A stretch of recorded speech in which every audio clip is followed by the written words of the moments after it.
days after protests against the Iranian government have sprung up, the U.S. State Department issued a statement of support for protesters Friday. State Department spokesperson Heather Nauert posted a statement about the protests from her official Twitter account. U.S. strongly condemns arrest of peaceful protesters in Iran, urges all nations to publicly support Iranian people. As, the president, said, longest suffering victims of Iran's leaders are Iran's own people, she tweeted. We are following reports of multiple peaceful protests by Iranian citizens in cities across the country, the statement read. Iran's leaders have turned a wealthy country with a rich history and culture into an economically depleted rogue state whose chief exports are violence, bloodshed, and chaos. As President Trump has said, the longest suffering victims of Iran's leaders are Iran's own people.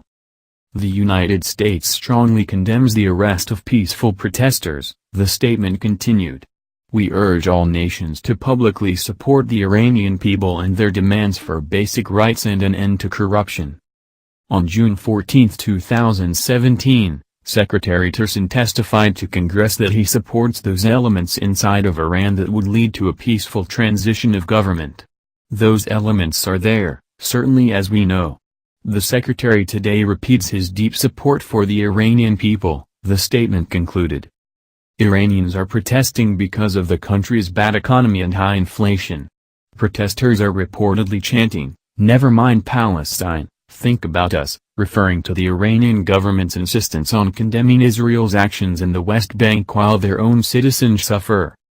Other chants include "Death or freedom" and "Political prisoners should be freed." Videos of the demonstrations have surfaced online despite police arrests. House Speaker Paul Ryan, Republican Wisconsin, also posted a statement of support for the protesters, saying, "Important that we support the non-violent protesters in Iran. This is the result of a regime more focused on propping up terrorist organizations than addressing the plight of its citizens."